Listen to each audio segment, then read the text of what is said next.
Salam everyone and welcome to the Forum. This is a show where we talk about relevant issues that affect our everyday lives, but we talk about it from our perspective. It's always important to see how different people see it, so maybe we approach things differently. Perhaps you might be able to relate to me, but other people might not. And that's why it's important to know how to talk to one another. Today we're going to talk about a very important issue that we do deal with every day, and that's the concept of dawah.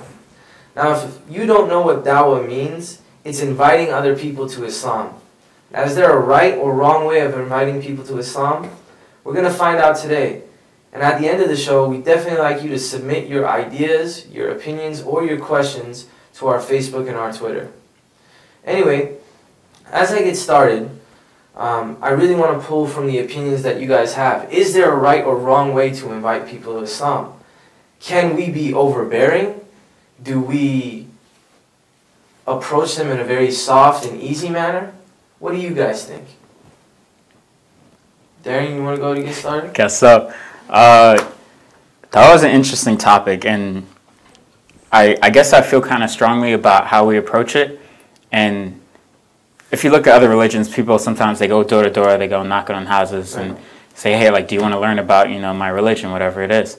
And Islam, I guess, I don't know if it promotes that or not, but I've never seen them go door to door. But I've seen people maybe at public locations set up booths and try to like spread the message and answer questions that people want. And that's all fine and well to a level. Personally, I feel that if you just carry yourself in a proper manner and just be a good person while being Muslim, then I think that's probably the first step. I think one of the best pieces of advice I ever got about dawah was to just be a humble reminder of Islam to others. You don't necessarily have to go around, forcing things down people's throat. I don't think that approach ever works. But just as Darian was saying, just to display maybe through your character, your personality, traits that people who don't know Islam will come to know Islam because of you, which would be great. I think when it comes to the term dawah, and I've seen it especially on my university campus, and people think, okay, dawah, we need to go convert the world. That's not our message. Even, that's not our job. The concept I notice, especially on university campuses of dawah, is constantly that we need to convert people. And, even if you look within the Quran, that's not our job, and it wasn't the Prophet's job either. It was just his job to spread the message. Obviously our ultimate goal or our ultimate desire is that everyone would be Muslim because we believe this is the right path, and just because we care about humanity, we want what's best for them. But our role as Muslims is not to go convert people, but it's to be able to offer the opportunity for people to ask, the people that are curious, and to offer the opportunity to, change the mentality of people that hate Muslims, because oftentimes we are, misperceived by other people because of what's going on in the media. So I think the most important thing is when you go after dawah, it's not with the intention of converting them, because nobody, I know for me, if someone was to approach me and I know they're trying to convert me, right away my defenses are going to be up, and I'm not going to listen to anything that they say, no matter how legitimate it is that they're saying. Yeah, that's true, and that's kind of the problem that we run into. And sometimes I'll hear it from both ends. All right, so do we go and we try to spread the message of Islam, or are we trying to make people aware of the message of Islam? Or are we just trying to, dispel all the ridiculous media that perhaps Islam has gotten? And I think it just kind of all depends on what we're trying to do. I know in my everyday life, typically I'll get questions about Islam. Not because people are necessarily curious about becoming Muslim. Sometimes perhaps that might be what happens, but I don't think that should be the intention. I honestly think Islam is such a beautiful religion, if understand truly, that the message is unbearable to, or I'm sorry, it's difficult to not see it.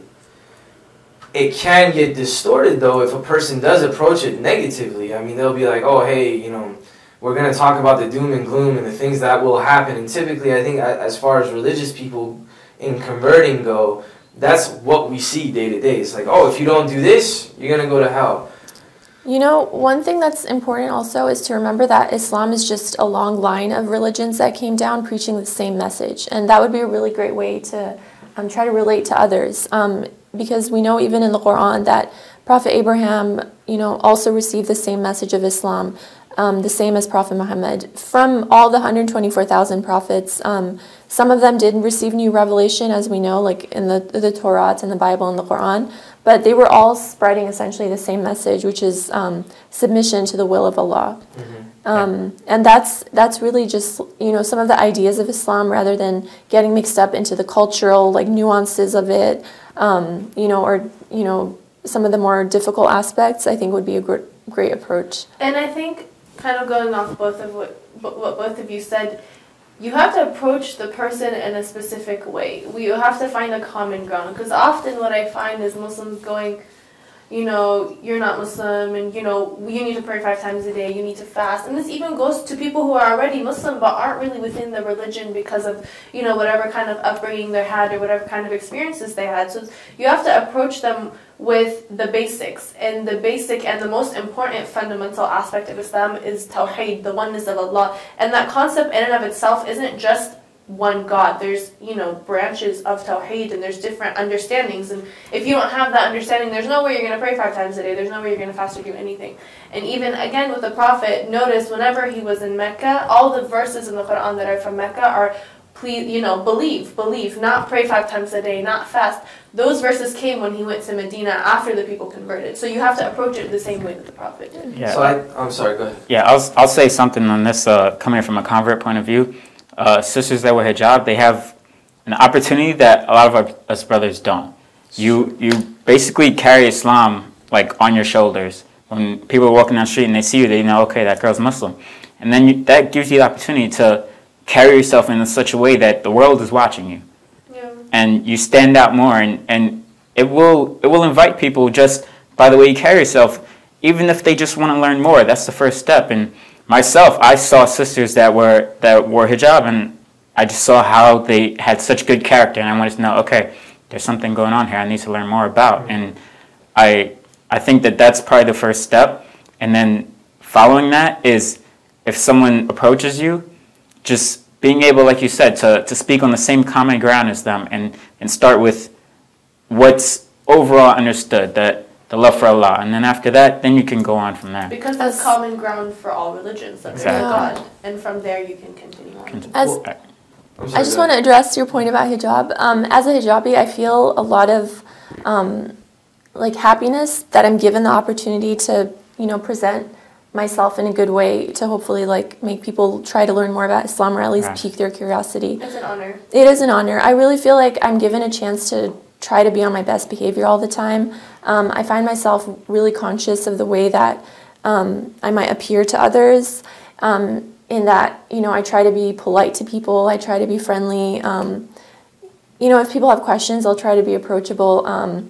Possibly, if I didn't wear hijab, I could blend in a little bit more, and if I'm having a bad day or something, I could just, not have to worry. Yeah, but I mean, it does force you to be on your best behavior, which I think is absolutely an honor. So then it kind of poses the question, what form of dawah are we doing? What sort of invitation are we doing? Because, again, you have one where you're approaching it purely to invite people to Islam, to understand what Islam is and perhaps how to change their life with it. And then 2, in our situation, we have this problem with negative press or negative ideas about Islam. So what's more important in this situation? Are we approaching it from both ends? Do we kind of create a hybrid of both and allow for Islam's natural beauty to attract people to it, try to provide the best example? I mean, what do you guys think? If I may say, I think something that we often forget, and something somebody told me and I really thought about it, and I thought, okay, wow, that's really simple but brilliant. It's no matter how much effort you put into someone or how little effort you put into someone, if Allah wants them to be guided, He will guide them. And I think, in my opinion, especially in the West, and I think it's important to speak in this context because it's very, very different than anywhere else. Right now, we're living in an age of Islamophobia. Because of the press, because of the media, people hate Muslims, and they don't know anything about the religion. It's really funny, I've seen these videos all over YouTube, citing the verses in the Quran that are violent, but they completely take it out of context, not just, why the verse came down, but the context of the verses before and after. Mm-hmm. So what people hear, they'll read parts of the Quran and completely neglect the other. So they have a really, really, really negative understanding of Islam. And for me, my goal is not to bring people towards Islam. God can do that. That's his job, not mine. Mine is to dispel the negative and wrong information that they have about us, because if they don't like Islam, they're not going to come towards it. So first you have to make them like it. And it's not your job as an individual to bring them towards Islam. I think we should at least create a base to make them like it for someone else to potentially bring them towards Islam. Just on that point, there was a speech that I heard recently, and the brother was basically saying that comparing us to other religions and how they market themselves. And I thought it was a really great point that when you look at Christianity, when you look at Judaism, they market themselves really well. When you turn on TV Sunday mornings, there's this preacher that's on there and it's in front of a stage of millions or thousands and just giving these eloquent speeches. And I mean, as Muslims, we may not agree with everything, but they market themselves well. You got to hand it to them. It's our job to market ourselves well, and it starts at the level where we're just walking down the street and we carry ourselves as Muslims. Then it's on our speakers for them to carry themselves as well, and not make sure to present Islam in a way that it makes us look good. There's so much noise and distortion out there regarding Muslims, and it's a shame because the message of Islam itself is like so pure and beautiful and simple, and that's not often a message that the average person gets to experience. I really, just regarding how to spread the message of Islam, I really believe that our character can speak a lot louder than our words. I think the first step of dawah is just really trying to reform ourselves and to just try to be the best people that we can be ourselves, just so people want to know us not even as Muslims, but just as human beings. Oh, that's somebody I would like to be friends with. That's someone who I would consider reliable, trustworthy, someone who seems very nice that I can talk to. I think that's probably the key thing. Let me actually ask a question in regards to that. And it's something I've seen personally. Do you think we kind of close ourselves off from society? Oh, yeah.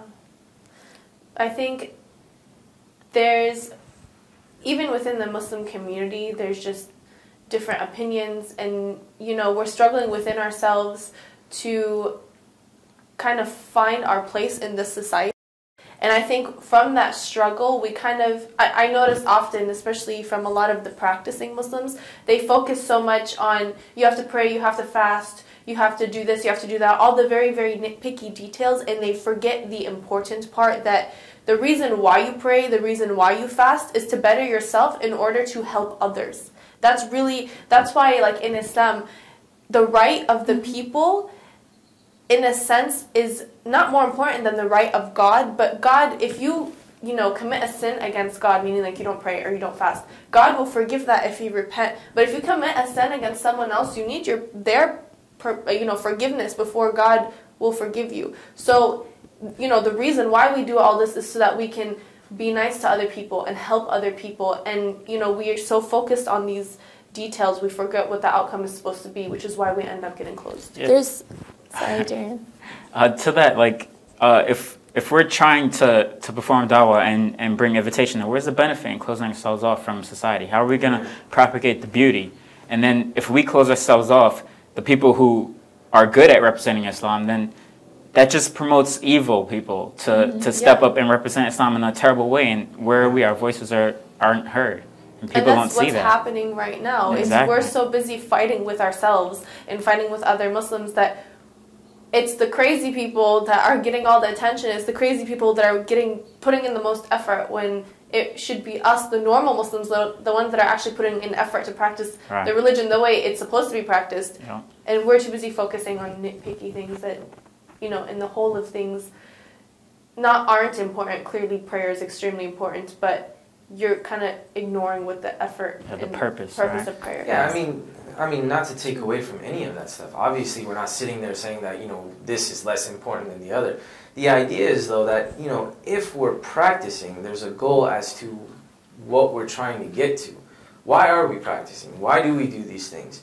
And is it for the benefit of ourselves? Yeah, some might argue that, of course, we're doing this for the benefit of ourselves, because ultimately we're going to be, we're going to be judged for the things that we've done. The deeds that we do carry over to the next world. But that's the point. the deeds that we do carry over to the next world. If everything I've done has just been for myself, not to say that I won't benefit from that, but perhaps I can reach a higher state if I do things to benefit others. Mm-hmm. So to summarize, I would say that the reason we do dawah, especially in our current situation, is not only to propagate Islam, but to dispel all the negativity that surrounds it. And if we don't say something, then someone else will. And perhaps the way that they approach it won't be correct. That's why it's important for us to learn as much as we can, understand perhaps the perspective that other people see us from, and try to disassemble it from their perspective and put together the right image of Islam.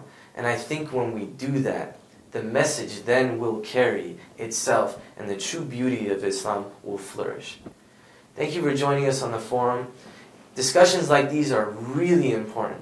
And that's why it's important for us, for you to submit all your opinions, any questions, or any thoughts that you have on our discussions. And hopefully something that we can do is improve on what we're talking about, use some of your ideas, and address some of your questions. Visit us on Facebook and follow us on Twitter. Thank you, and Assalamu alaikum.